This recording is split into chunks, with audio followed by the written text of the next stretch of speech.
여러분들 교재 226쪽입니다. 산염기 서로 중화 반응을 하게 되고 그때 중화적정 곡선 그래프는 어떤 패턴으로 나타나냐라고 하는 부분을 봅니다.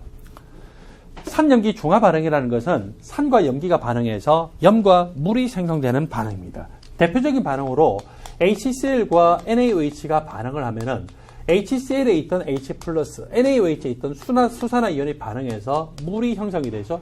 남아있는 것은요, 염화이온 그리고 소듐이기 때문에 뭐라고요? NaCl이죠. 물론 수용액 중에서 NaCl은 100% 이온화되어서 존재하지만 우리는 이렇게 마치 분자인 것처럼 적었죠. 소듐이온과 염화이온이 결합하고 있기 때문에 이걸 우리는 염이라고 이야기를 하잖아요. 그래서 HCl과 NaH가 반응할 때는 산염기 중화 반응에서 염과 물이 생성돼요. 그렇지만 염과 반드시 물이 생성되기 위해서는 산이 H+를 쥐고 있다가 내놔야 되고 염기가 수산화이온을 쥐고 있다가 내놔야 돼요. 그래야 물이 생성되잖아요.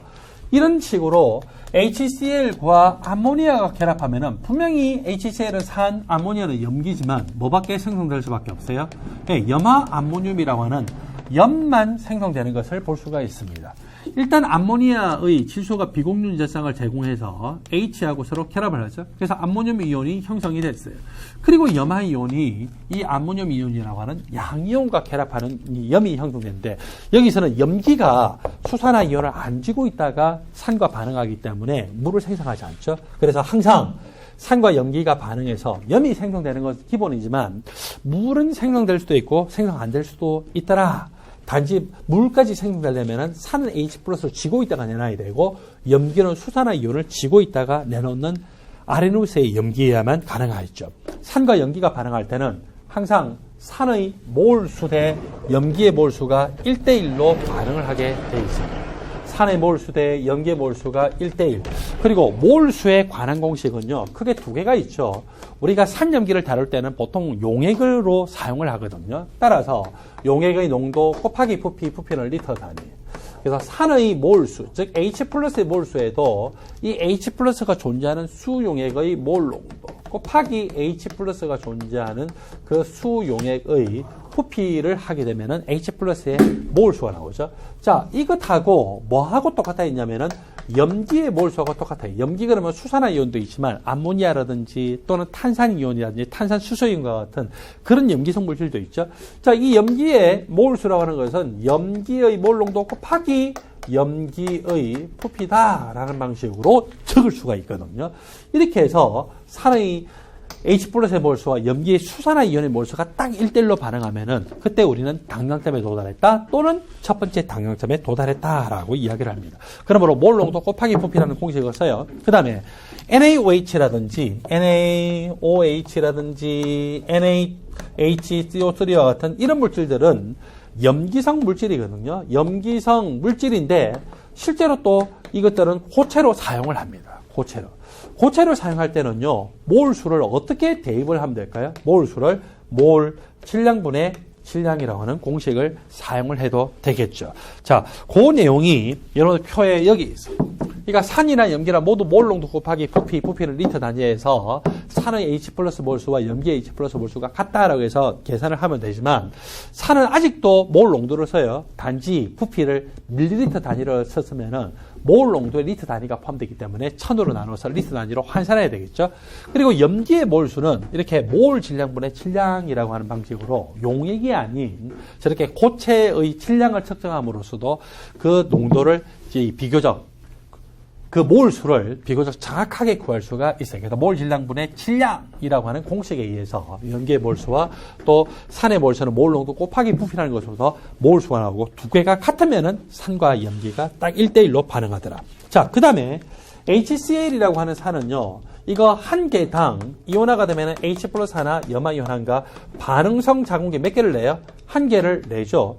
근데 황산이라고 하는 물질은요, 자기가 염기하고 반응할 때 최대한 H+를 몇 개 내놓을 수 있어요? 2개를 내놓을 수가 있죠.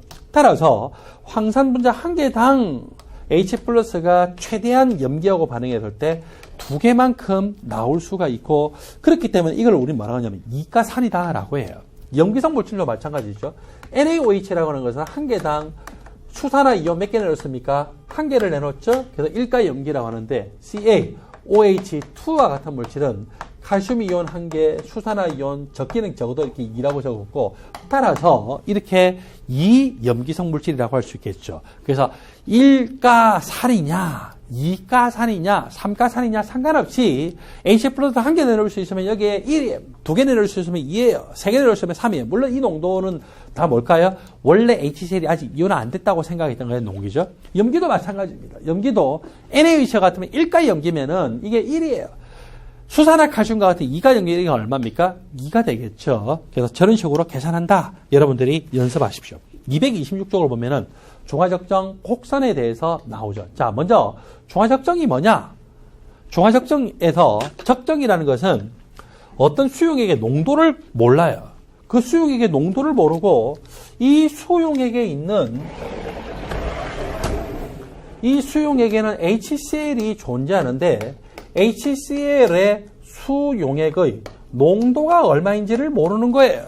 그때 뷰렛을 통해서 우리가 NaOH 수용액 같은 거를 첨가를 하죠. 뷰렛은 여기에 눈곱이 굉장히 정확하고 액체가 이렇게 꽉 차 있는데 코옥을 열어가지고 한 방울 한 방울 한 방울 떨어뜨리면서 NaOH 수용액을 첨가를 하는데 그때 NaOH는요 어떤 수용액이냐면은 표준 수용액이에요. 표준 수용액이라는 것은 그 농도를 정확하게 알고 있는 용액을 말합니다. 그래서 NaOH 표준 수용액을 첨가를 함으로써 첨가를 함으로써 HCl과 반응하는데 페놀프탈렌의 색이 딱 변색이 돼요. 그러면 어때요? 똑똑똑똑 떨어뜨리다가 페놀프탈렌의 색이 변색이 되는 순간에 콕을 잠그겠죠. 콕을 잠궜다.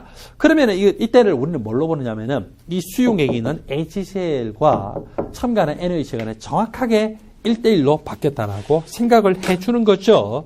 자, 여기서는요, 표준 수용액으로 NaOH를 사용했는데, 이 NaOH라고 하는 것은 염기성 물질이죠. 그러면은, 표준 수용액으로서 산성 물질은 뭘 쓰느냐? KHP라고 하는 물질을 사용을 하고 있더라는 거죠. 어떻게 해서 KHP라고 하는 물질이 산이 되느냐? 벤젠고리에 카르복시기가 1개, 2개가 무슨 위치로? 어떤 위치로 결합이 되어 있으면 이것을 우리가 푸탈산이다라고 합니다. 푸탈산. 푸탈릭 애시드라고 하죠. 그리고 벤젠고리에 카르복시기가 하나, 그리고 3번, 1번, 3번 취로 결합되고 있으면은 그때 우리가 그걸 뭐라고 하면 아이소푸탈산이라고 해요. 벤젠고리의 카르복시기가 8화 위치, 1, 그리고 4번 위치에 결합되어 있으면 그걸 우리가 테레푸탈산이라고 하죠. 이제 푸탈산인데 푸탈산은 원래 이양성자산이었어요. 이 양성자산에다가 뭐를 첨가해서 KOH를 딱 첨가해서 1대1로 반응을 시켜요. 1대1로 반응시키면은 카르복시기 2개 중에 1개만 KOH하고 반응하죠. 왜? 자기는 1개고 KOH도 1개이기 때문에. 그래서 평균적으로 볼 때 카르복시기가 1개는 그대로 남아있는데 1개가 뭘로 바뀌었냐면은 이렇게 푸탈산 수소 포타슘으로 바뀌었다는 거죠. 이렇게 되면 이제 이것은 무슨 산? 1양성자산에 해당이 되죠. 그래서 저 1양성자산이고 이런 표준 이 푸탈산 수소 포타슘이라고 하는 물질을 가지고서 우리가 농도를 잘 모르는 염기성 수용액의 농도를 결정하는 데 사용할 수가 있습니다. 여러분들 교재 226쪽을 보니까 당량점이라고 하는 것이 나오고 종말점이라는 게 나오죠. 당량, 이 말은 같다 그 말이에요. 영어로 하면 동사가 equal인데 명사용하면 equivalent 쓰죠. 산과 염기가 중화 반응이 딱 완결됐다. 적정이 완결됐다라고 했을 때 산의 H 플러스의 개수하고 염기의 수산화 이온의 개수가 정확하게 똑같으면 1대1로 반응한 거예요. 그런데 정확하게 똑같다라고 하는 그 개수를 맞추는 것이 하늘의 별따기죠.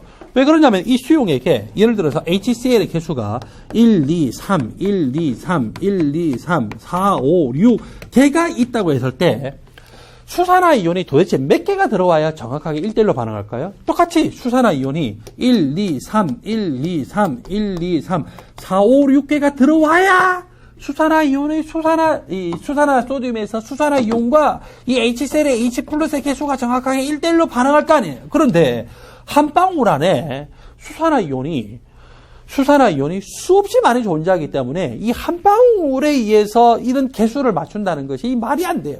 한 방울 떨어뜨리는데 한 방울의 개수가 기본적으로 여기 수산화 이온 몇 개입니까?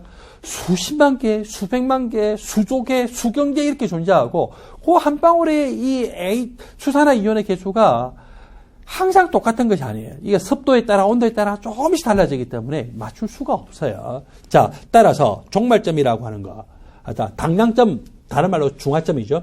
당량점이라고 하는 거, 산의 H+와 염기의 수산화율이 정확하게 1대1로 반응한다라고 하는 것은 어디까지나 가정이에요. 물론 여러분들이 중간고사나 기말고사나 국가시험에서 접하게 되는 이 당량점들은 전부 뭡니까? 그렇게 1대1로 반응했다라고 가정하는 가정을 기반으로 해서 여러분들한테 질문을 하고 있습니다. 그 다음에 종말점. 이렇게 실제로 지시약을 집어넣고 표준의 NH 수용액을 한 방울 한 방울 떨어뜨려서 지시약이 변색하는 순간 우리는 어떻게 해요? 콕을 탁 닫죠. 뭐라고 생각합니까? 당량점에 도달했다라고 그냥 생각할 뿐이죠. 실제로 정확하게 1대1로 반응한 거예요. 1대1로 반응했다라고 그 생각은 1대1 근처라고 생각을 하는 거예요. 예, 생각을 하는 거죠. 그래서 이게 바로 종말점입니다. 그러니까 당량점을 실험적으로 측정하는 것이 종말점이고, 종말점은 사실은 산의 H+와 염기의 수산화윤이 정확하게 1대1로 반응했다라고 확신을 하는 것이 아니라 그 근처다라고 그냥 쳐주는 거죠. 실험적으로는 항상 이 종말점을 결정을 할 뿐입니다. 여러분들 교재 227쪽을 보면은요, 중화적정 곡선 그래프 형태가 크게 4가지 형태로 나타나져 있죠. 강산 수용액은 최초 상태에서 pH 값이 굉장히 작아요. 여기다가 NaOH를 첨가하면은 당량점에 도달하기 직전까지 pH 값이 꽤 작다가 당량점 근처에서 어때요? 확 올라가면서 한두 방울에서 pH가 기본적으로 4에서 5 정도가 바뀌어버리죠. 한두 방울에서 pH가 4에서 5 정도로 바뀌면은 요때 변색이 되는 지시약을 썼다라고 생각하면은 지시약이 확 바뀌면서 당량점에 도달했구나라고 해서 우리가 찾을 수가 있겠죠. 그리고 NaOH를 첨가하면 또 NaOH가 워낙 강염기이기 때문에 당량점 기준 25도씨에서 pH 값이 7인데 한 방울만 더 들어가도 pH가 확 올라가기 때문에 이런 식으로 굉장히 가파르게 나타나죠. 그래서 이 25도씨를 기준으로 pH가 7인 것이 강산 강염기가 중화적정이 됐을 때의 그 당량점이고, 그거를 기준으로 해서 한두 방울 전에 pH 값이 굉장히 낮고 한 방울 후에 pH 값이 굉장히 높은 저런 식으로 그래프가 나타나죠. 그리고 두 번째 그래프는 약산에다가 강염기를 첨가하는 경우죠. 약산이기 때문에 처음부터 pH 값이 아주 낮은 건 아니고 어느 정도의 값을 가지고 있어요. 거기다가 강염기를 첨가하면 약산이 칼슘으로 뭐로 바뀝니까? 짝염기로 바뀌죠. 짝염기로 바뀌다가 여러분들 약산의 대명사가 뭡니까? 아세트산이죠. 아세트산과 NaOH라고 하는 강염기가 반응하면은 H+ 수산화윤이 반응하고 난 다음에 아세트산 이온이 생성되고 소듐 이온 그리고 물이 생성이 되잖아요. 자, 소듐 이온은 용액의 액성에 영향 못 미치고 아세트산 이온이 용액의 액성에 영향 미치는데, 약산의 짝염기는 절대적인 약염기예요. 즉 1대1로 반응한 당량점에 도달하니까 약산의 짝염기인 절대적인 약염기가 생성돼서 당량점에 딱 도달했을 때 pH가 어때요? 25도씨를 기준으로 해보면은 pH가 7보다 꽤 크더라 이거죠. 약염기성을 나타내더라. 그리고 약산 상태에서 강염기를 첨가함에 따라서 점점 약산의 짝염기로 바뀌는데, 요 영역은요, 약산과 약산의 짝염기가 적당하게 공존하는 완충용액 구간이다라고 할 수가 있겠죠. 이런 부분에 대해서 상세한 설명들이 228쪽에 있으니까 여러분들은 조금 이따가 보도록 하십시오. 자, 그리고 세 번째 그래프는요, 최초 상태가 약염기였습니다. 최초 상태가 약염기였고, 이 약염기에다가 강산을 첨가함에 따라서 pH가 변하죠. 강산 첨가하면 당연히 pH 값이 점점 작아지고, 최초 상태가 약염기였기 때문에 pH 값이 아주 높은 건 아니고 그거보다는 좀 낮은 상태였어요. 여기 약염기에다가 점점 강산을 첨가하면은, 자, 약염기가 암모니아라고 생각하면은 점점 그것의 짝염기에 뭐로 바뀌어요? 암모늄 이온으로 바뀌죠. 암모니아가 암모늄 이온으로 바뀌다 보면 아직도 여기는 암모니아가 남아있고 또 암모늄 이온이 생성되고 있기 때문에 암모늄 이온이라고 하는 약산과 그것의 짝염기 아모니아가 적당하게 공존하는 완충용액 구간이다라고 할 수가 있겠죠. 그래서 요형도 완충용액 구간이고, 이번에는 이 암모니아라고 하는 것에다가, 즉 약염기에 HCl이라는 강산을 첨가하니까 뭐가 생성돼요? 염화 암모늄이 생성되죠. 염화 이온은 용액의 액성에 영향을 못 미치는데, 암모늄 이온, 자, 암모니아라고 하는 약염기의 짝산은요 절대적인 약산이에요. 따라서 이 암모니아라고 하는 약염기와 HCl이라는 강산이 1대1로 반응하면은 그때 당량점에서 생성되는 것은 절대적인 약산성 물질인 암모늄 이온밖에 없거든요. 그러므로 당량점에서의 pH 값은 25도씨를 기준으로 해보면 pH 값이 7보다 확실하게 작더라 이거예요. 당량점에서 pH 값이 약산성 성질을 나타내기 때문에 그렇습니다. 마지막으로 약산에다가 강염기를 첨가하면 어떻게 되느냐?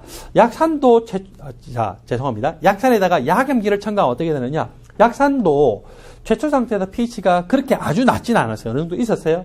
그 다음에 약염기도 나중에 자기만 존재한다고 생각할 때 pH가 아주 높지는 않고 적당히 낮았죠. 자, 약산에다가 약염기를 첨가하면은 약산이 점점 그것의 짝염기로 바뀌기 때문에 이렇게 약간 완총 용액의 구간 아닌가라고 생각할 수 있는데 약산과 약염기가 반응을 해서 딱 1대1로 반응을 했을 때는 pH 값이 25도를 기준으로 해서 7 근처이긴 한데 약산과 약염기가 반응해서 어떤 이 물질이 생성되느냐에 따라서 이 pH 값이 7보다 작을 수도 있고 클 수도 있고 하여튼 약산과 약염기가 반응할 때는 이 당량점 근처에서 이렇게 가파른 지점이 없어요. 가파른 지점이 없기 때문에 지시약을 가지고는 지시약이 변색이 되는 여기, 지시약이 변색이 되는 거 여기. 그렇게 따지면 어떻게 돼요? 지시약이 변색이 되는 것은 당량점과 너무 거리가 멀기 때문에 지시약을 가지고서는 그 당량점을 찾기가 어렵다는 것이죠.